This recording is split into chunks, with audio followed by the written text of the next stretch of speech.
Hey guys, coming back for Colony, Season 1, Episode 2, A Brave New World, and I really do want to apologize, guys, for me not being able to review this episode sooner. I wanted to review it last week, I just didn't have the chance to, and I figured that since Episode 3 aired last night, I would just watch Episodes 2 and 3 back-to-back, so this review is for Episode 2, I will be reviewing Episode 3 for my next review, and, I was really looking forward to this episode because the premiere really did surprise me. I really didn't have many expectations for it, but like I said, I thought it was a very solid premiere, and I definitely was interested in seeing how this show was going to be, and I thought this episode was actually better than the first episode. Not the first episode was bad, but it had a lot of exposition to get into, and this episode really, I think, established what the show is going to be, and really proved to me that I am going to continue watching, and this was a show that first episode was like, I don't know, maybe I'll drop this at some point, but you know what else I said that to? Mr. Robot. And you guys know that I obviously stayed very loyal to that show, and that is one of my favorite shows on TV.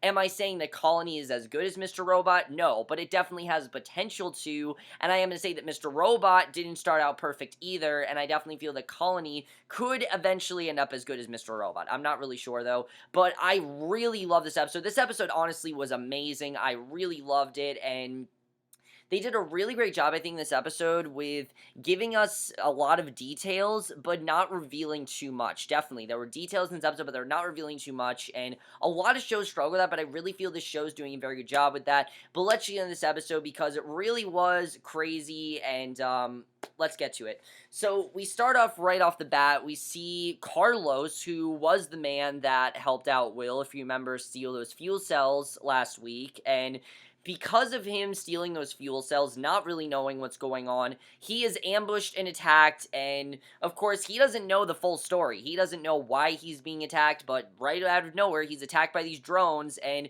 his wife and son do manage to hide in their trailer, but unfortunately, Carlos is taken away, and already a very good way to start this episode. I really like seeing that, very crazy stuff, and just seeing that Carlos was completely thrown into this, not knowing what's going on, I really like seeing, and I feel like a big part of this show, you can definitely tell, is going to be dealing with the consequences of what Will and Katie were doing. Speaking of Katie, we then see Katie, she's walking her dog, and basically that's code word for actually being with the resistance and everything and what she's doing there, and I really loved seeing this. I thought it was definitely very interesting what we see here because as we know, Katie was the thing I was most looking forward to, definitely, because of course the twist that happened, and already it definitely seems like she could definitely be exposed because she reveals a lot of information to Bram, but it already seems very shady. I mean, it definitely feels like she's hiding something. She tells him that, oh, you're not going to school anymore, and that she's going to homeschool him, and she even tells him that they're basically, she tells him about a little bit about Will's job, but she tells him that they're mostly doing this to keep on a happy face for Gracie, and he needs to do that. And it's clear that Bram doesn't really, he doesn't really see, he doesn't really believe what Katie is saying to him. I think definitely a part of him is thinking what is really going on here, and definitely I think Bram is eventually going to find out what's going on. We'll have to see. It's clear that Katie is trying to fabricate the truth and try to seem like they're this picture-perfect family, and obviously things aren't perfect, but Katie's not revealing the truth, and someone is eventually going to find out, and I definitely like the way they're handling that. She then goes to Will, who he's sleeping, and she wakes him up, and we basically find out that he did go to the job that Snyder told him about, but he had to fill all this paperwork, and he's convinced now that it's going to get a lot more interesting, that he's going to get to meet with his team, and that's when this episode, and things for Will at least, take a turn for the worse, because he learns right off the bat that he is not going to be the leader of this team, and that Snyder, in fact, lied to him, and it definitely seems like there were a lot of things that Snyder lied about. However, we do see, though, that because of the deal with Snyder, he now has this car in his driveway, which, as we know, only certain people can have cars. In fact, not many people do have cars. Many people have to ride on bikes, obviously. Which is a dead giveaway to neighbors that something is up. But since the Bowmans want to keep Will's role as lackey for the collaborators under wraps, they do come up with this very feasible story that he was promoted to the head of sanitation at his other job, which I think is a good story. It makes sense overall. Eventually, someone's going to find out what's going on, but for right now, at least, I do think it makes sense. So he goes to his job and he sees that he really is not the leader, that Snyder, like I said, lied to him. And it definitely seems like Snyder has a much bigger, definitely has a different plan than what he initially told Katie and Will. I think he basically just told them that to, get them involved. And definitely there's more going on with Snyder. Now, Snyder's not in this episode, but the fear and presence of him as the proxy of the town, the guy that runs everything, the guy that everyone fears, is definitely here, and I think they did a very good job with that. And if we're not going to see Snyder for a little bit, I'm fine with that because, like I said, I think the fear was definitely here in this episode, and I really did like seeing that. So he meets his boss named Phyliss, who she emphasized that their job is basically to keep the peace, and Phyliss hopes that Will's skills will go a long way toward the end, and Will wants to know if his primary directive is to still find Geronimo. It is, but there's more to it. Phyliss informs him that every journey has a first step, and his first step is to find a man named Andrew Hines. He basically planted the IED on the truck that exploded in the Santa Monica getaway, which is very interesting because that is, of course, the reason why Will got busted and then recruited. And we find out that Hines isn't resistance, but someone paid him, and he was responsible, though, for the death of both civilians and Homeland Security officers. So it makes sense, obviously, why they want Will to go after him, and right away he's paired up with Bo, this character of Bo, who is played by Carl Weathers, which it is awesome to see Apollo Creed back on the screen. I love seeing that. I haven't seen Carl Weathers in so long, ever since the Rocky movie, so it's awesome that he's on the show. And Bo definitely seems like he's very experienced in this job. He really knows what he's doing. It even seems like at times that he's mentoring Will, and he seems to relish his role as a cog in the wheel. Their first step is Hines' girlfriend's apartment, and Bo points out that the Homeland have already tread this territory, but Will is convinced that since Hines is no seasoned operative, he will return to what he knows, especially if it's for his girlfriend. So Will then questions the woman, Teresa, but she swears that she hasn't seen Hines since she broke up with him a month ago.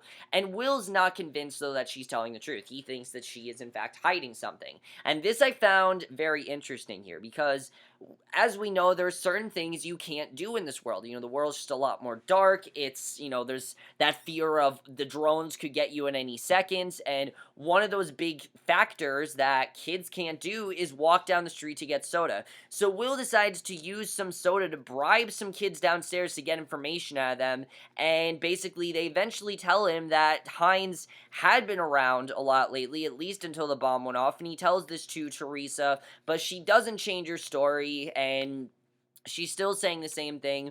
So Will leaves, heads around to the back of the building, confident he's flushed Hines out, and sure enough, Will catches the guy trying to make an exit. It's clear that they were hiding something, and we get an actually very intense scene here. I really love this. He chased him back into his girlfriend's apartment. Hines heads out a window, but doesn't get far before Will tackles him to the ground, and as Will loads the guy into the car, a drone shows up, apparently. And again, just like the first episode with Katie, Will gets this close to being caught. And I understand that people are like, oh, that's really stupid, but he got this close. I mean, he would have gotten caught, but luckily the drone does go away.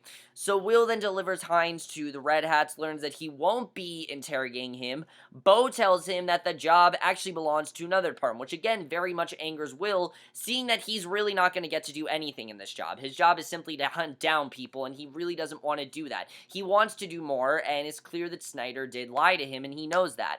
So as Will leaves Hines in lockup, he sees Carlos. He does see Carlos, but I will get into that because I do want to talk about Katie real quickly and what happened with Katie here. Because as we know, one of Snyder's, terms that he'd agreed to, which again, I think are bullshit, because obviously what he said to Will wasn't true. He did agree for Katie to reopen the Yonk, which of course was the bar that she hasn't seen in a very long time, and we know that because she sees photos of Charlie, very emotional stuff, and right away though, she gets a visit from Broussard, and he's already got a job for her basically, and it just so happens to coincide with Will's first assignment. Broussard already knows that the team is looking for the cell that bombed the Santa Monica getaway, and I thought this made sense because obviously they want to know what they're doing and they want to track every move, so it made sense as to why he would know that Will would be doing this. It definitely does make sense, but of course he doesn't know that Will's involved, and Katie knows, but of course he doesn't, and the Resistance needs to know how close they are to finding them and basically already they have a major mission, and I definitely really like seeing that. So Will then, Will leaves, Hines in lockup. He sees Carlos there, and very, intense stuff here. He was brought in earlier, of course, as we know, and Carlos is obviously very confused because he never thought he'd see Will again. He thought Will simply was just some construction worker. That's all he thought he was, because that's what Will has been saying he is, and that's what he thought Will was. He didn't really know why he's there and everything, and we get this really great scene, which I definitely feel is going to come back to haunt Will. Definitely that's going to happen. I don't know when, but that definitely is not, excuse me, truck driver, not construction worker. I don't know why I said construction worker. But basically, he tells Carlos everything. He tells him the truth that, he was forced to take a job with the occupation because he discovered his real identity, and it's crazy that he told him everything. I understand that Will trusted him, but I do feel eventually this is going to come back to haunt Will, because Carlos, I think, can be trusted, but now that he knows this information, he will definitely try to get Will, in jail. Definitely it's going to happen, and Carlos obviously feels betrayed. He doesn't care why Will had to do this, and that if Will didn't take the job, his family would be sent to the factory. He doesn't care about that. He doesn't, because he has his own family to worry about, and knowing that he can't get back to them really frustrates him, because he knows that this is all Will's fault, and obviously he feels very betrayed, and I really did feel bad for Carlos here, and Will does promise Carlos that he will find his family and get him out, and he's going to make sure that that happens, and I like seeing that. But of course, he really can't guarantee anything. Even though Will is very confident that he is going to be able to free Carlos, he can't really guarantee everything, and I'll get into why in a second. So, luckily, Lucy and Mateo do show up at their door. Literally, Katie is just talking to Gracie, and there's Lucy and Mateo. Basically, we see that, he has no problem trying to help Lucia and Mateo escape. He and Katie take them to a guy named Serac, who is the guy that actually specializes in making IDs and the one that helped Will go underground, and of course that's worked out so well for them, and he's hoping that's going to go well for Lucia and Mateo as well. Helping Carlos, however, might not work as well, because Will does want Phyliss to release him so Carlos can work as an informant, but Phyliss really isn't in the mood to grant favors. She doesn't think it's right to do, and Will has to explain that Snyder may have said Will would be in charge, and obviously Phyliss wants to know, why are you asking me to do this? I mean, you're just someone that works for me, you just started, why are you doing this? And I like that Will told her that, hey, your proxy said that I was going to be able to be the leader, and Phyliss obviously tells him that this is a lie, and Will tells Katie about Phyliss, and he suspects that she's ex-CIA, even though it seems high-level agents from previous government agencies were extinguished in some kind of bureaucratic genocide. Phyliss not only survived, but thrived. She thrived, and it really is crazy, and he definitely can tell that there's something going on with Phyliss, and I don't know if Phyliss is working with Snyder, and maybe this is all a plan of Snyder's, because I definitely feel that Snyder has a much different agenda than what he initially agreed to Will. Definitely, he has a darker agenda. We'll have to see what that is, but as far as what's going on with Phyliss, I'm not really sure. We'll have to see what's going on there. So Katie questions what Phyliss has him working on, and Will does tell her everything, so now she knows that Hines has been caught, and I really like the struggle that Katie's going through. They did a very good job with showing this conflict, because Katie has to really think, should I tell him what's going on? But obviously, loves Will so much that I don't think she can tell him. I really do feel that Katie generally does care about Will, because I did ask that question in the first episode, does Katie really care about Will? It's clear to me that Katie does care about Will, because she definitely would not be as concerned, and it's clear that she does really love him, and I think that's the reason why she can't really tell him, because she's afraid that, she's keeping the secret, that he won't love her anymore, and she then meets with the resistance leader, Quayle, and basically tells him that the occupation arrested the man who loaded the bomb in the truck, and they plan to use him to uncover the rest of the cell, and Quayle tells Katie that that cell would be used to be affiltrated with them, and basically they splintered off when there was a difference of philosophy that this group can't be caught because they can identify key members of the resistance, and the thing couldn't be worse. So he's not, as we know, he was part of the Resistance at one point, he's not now, but he knows much information, so that's why they need to get him, because obviously he knows so much information, he could reveal what's going on, and that could be really bad for them, and especially for Will, because Will could find out that Katie's involved, and just a lot of bad events could happen, a lot of catastrophic events could happen, and definitely that could end up really bad for them, so, obviously, they need to find they need to find out they need to find what's his name? Now I can think of his name right now. They need to find Hines. They need to find Hines, and definitely really crazy stuff is going on there. So basically, Will then returns to headquarters to learn that Carlos is being shipped off to the factory, which, again, we don't know too much of what's going on with it. We do get some more answers in this episode, but it's still left up in the air as to what exactly the factory is. We just know that when you go into it, you don't come out, and Will obviously is very upset because he knows that he probably won't be able to save Carlos, and he confronts Phyliss, who tries to impart some wisdom to Will, and I really love this scene. It just shows how the moral code is now. She basically tells him that when the aliens arrived, they knocked out every defensive mechanism in the city in the right hour, in 8 hours, and there's no way a group of gorillas stand a chance, and all they will do is kill innocent people and cause life in the block to get far worse for its inhabitants, and it's clear that this is a world where you kind of have to do some unjust things, and Will, obviously, he knows that he has to do that, he knows he has to do these unjust things, but he kind of wants to be the one to save all these people, he wants to make a difference, and a lot of people, I think, are going to compare this to Fear the Walking Dead and Travis's storyline, because, Travis's storyline was, there's this, apocalypse, and he doesn't really want to do anything violent, and the difference with Will is that he is willing to get violent, he is willing to do some things that are unjust, he just wants a change, he wants things to be different, and he doesn't want it to be this way, but Phyliss is telling him that if he tries to make a change, it's only going to get worse. So, again, I definitely feel that Phyliss is hiding something. We'll have to see, and obviously he's very upset for his first day, but Katie is there to give him this pep talk, and basically what she says here, I really feel is her justifying why she's with the Resistance. She talks about how the old rules don't apply, and all anyone can do now is whatever it takes to protect the ones she loves, and it very much is true. Why is Katie with the Resistance? Because it protects her family. If she wasn't with the Resistance, she could be sent to the factory and it could end up really bad for her. Why is Will taking this job? Because obviously he wants to get Charlie back. So it makes sense as to why. I definitely like seeing that, and just knowing what she's hiding, I think, really makes that scene even more impactful than it would have been. So Will then gets a call that Hines rolled over on the rest of the cell, and Katie overhears, and once Will leaves, she relays this info to Broussard, obviously, and Broussard tells her that this is not how they do things, that they can't keep, just talking about, they need to actually do something, and it's clear that Katie doesn't want to, obviously because she fears the worst, that Will's going to find out what she's doing, and she obviously doesn't want to do that. So then we get what was, without a doubt, the hardest scene to watch in this episode. I mean, there were hard scenes in the show. This scene, though, I honestly almost couldn't watch this, because this was very hard to watch.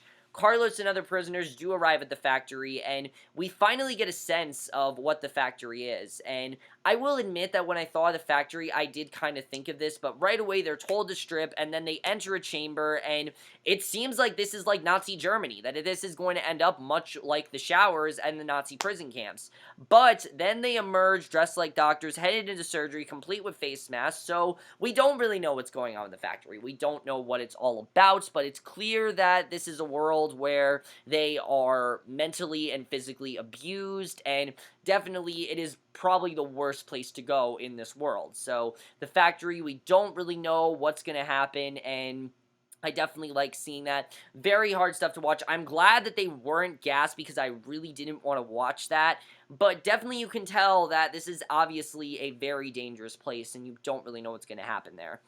So basically, Bo and Will then show up at locations that Hines has given them, and they find that the cell members have all been executed, literally every single one of them, and Geronimo's written on the wall in what appears to be blood, so he's not going to help them escape, and Bo questions how the murderers knew they were coming, and Will responds that they have a leak, and of course he doesn't know that that leak is Katie, and that's how the episode ends. Really great stuff there. I definitely really enjoyed that. I do briefly want to talk talk about this subplot that we got because I thought this was very interesting. We find a little bit more about Maddie in this episode. Maddie was a character that I thought was going to be very underused because it just seemed like, oh, this is Katie's sister, she's going to go to her every now and then. But no, Maddie is going to have an arc, and I definitely really like seeing that. Basically, as we know, her husband was in New York for work when the arrival happened, and she stayed behind with her son, and she meets up with this guy, George, who we don't really know the past that they have, but it's clear that these two do have a past, and at a fancy party where Maddie's working as a server, George invites her back to his house in the canyon, and despite a very clearly successful night, it seems the two are going to they can't really be together right now, because basically, she doesn't live in the green zone, and there are unwritten rules about that, plus his job, he doesn't have high enough of a ranking to really have a say, so it definitely seems like while these two want to be together, and they want to interact, they can't really right now. We don't really know what's going on with Maddie, if maybe she's hiding something, but it's clear that her and George do have a past, and I'm very interested in seeing where that is going. I'm really loving the show, though, guys. I have to say that. I really did love this episode overall. Definitely a lot of questions here. I mean, first of all, is Katie going to reveal the truth? I mean, Bram, she's basically told Bram, she hasn't told Bram what's going on, but Bram is definitely, I think, going to start to put things together because it's obvious that she's hiding something. I mean, I think it just makes sense that she's hiding something that has to go through Bram's head, and I definitely feel that Bram is eventually going to find out what's going on, and we'll have to see what happens there. Is Will going to find out who the leak is? Obviously, they know that there's a leak, and that is the first sign that this could end up really bad for Katie. We'll have to see what happens there. How is Katie going to handle this thing with Broussard? We'll have to see. Obviously, it seems like they have a task that they need to maintain, and Katie really has to make a choice of, do I want to do things for my family, or do I want to do what's best for me? Because it seems like this is a world where you can't really do what's best for you. You kind of have to make decisions, and every decision you make depends on you and your family, and I definitely think that part is very interesting. Really interesting seeing what's going to happen with that. What is going on with Phyliss? Clearly, there is something going on with Phyliss. She is hiding something. I'm saying that right now. She is definitely hiding something. Now, what she's hiding, I'm not exactly sure, but definitely she is hiding something. We'll have to see what's going on there because I don't really trust her at all, I have to say. I really don't trust Phyliss. So we'll have to see what's going on there. But then as far as Maddie and George, what is their past? There's a past that they have. We don't know what it is, and we'll have to find out what's going on there. And also, what is Snyder's plan? Because Snyder lied to Will. And Katie, I don't know if he told her this, but yeah, he did, and Katie knows that Snyder lied. So what is Snyder's big plan here? We don't really know right now. But overall, guys, let me know if you guys saw this episode. I know this episode is a week old, but I will see you guys for my next video, which will be for the 3rd episode of Colony, and I will see you guys for that. Like I said, I'm really enjoying the show. I will definitely be sticking with it, and I will see you guys for my review of episode 3, and I will see you guys for that. Okay, bye.